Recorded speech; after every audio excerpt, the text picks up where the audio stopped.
मध्य प्रदेश के वजीर दाखिला और सेहत डॉक्टर नरोत्तम मिश्र ने उम्मीद जाहिर की है कि जल्द ही हालात मामूल पर आ जाएंगे। उन्होंने कहा कि दूसरी बीमारियों की तरह कोरोना के साथ भी रहने की आदत डालनी होगी। उन्होंने साथ ही दावा किया कि रियासती हुकूमत ने अमवात की तादाद को आधा कर दिया है।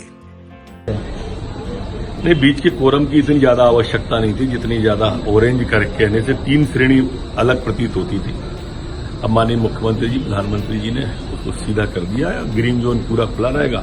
रेड जोन में जो कंटेनमेंट एरिया और बफर जोन है उसको छोड़ के बाकी में रियायतें दी जाएंगी। लेकिन सर, जो केसेज हैं वो बढ़ रहे हैं लगातार। केसेज बढ़ने की सिलसिला वो मध्य प्रदेश में नहीं है, देश के अंदर और विश्व के अंदर है।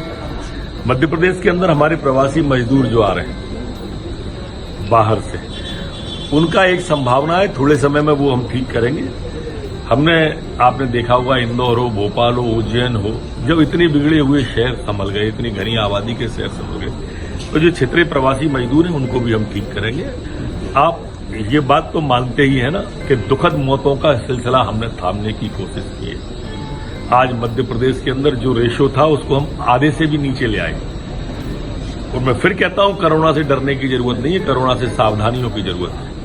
सर, क्या लगता है आपको कि हम कब तक स्थितियां सामान्य हो पाएंगी? कब लोगों को लगेगा कि अब कोरोना के साथ रहने की आदत डालनी पड़ेगी? जब तक इसका वैक्सीन नहीं बनता है तब तक। जैसे इसकी दवाई और टीका बन जाता है। आज हम मलेरिया के साथ रह रहे हैं कि नहीं रह रहे? आज हम टीबी के साथ रह रहे हैं ना, टेटेनस के साथ में, कैंसर के साथ रह रहे हैं कि नहीं रह रहे हैं? ऐसे ही इसके साथ रहना होगा। रोग होगा, इलाज कराएंगे, ठीक 50% से ज्यादा लोग कोरोना के जो आज रनिंग में केस है ठीक होकर घर आ गए। मतलब ये मारक रोग नहीं है, इसका इलाज संभव है, इलाज हम कर रहे हैं। मध्य प्रदेश के अंदर पूरी तैयारी है इलाज की। हम दुखद मौत न हो इसकी चिंता भी कर रहे हैं।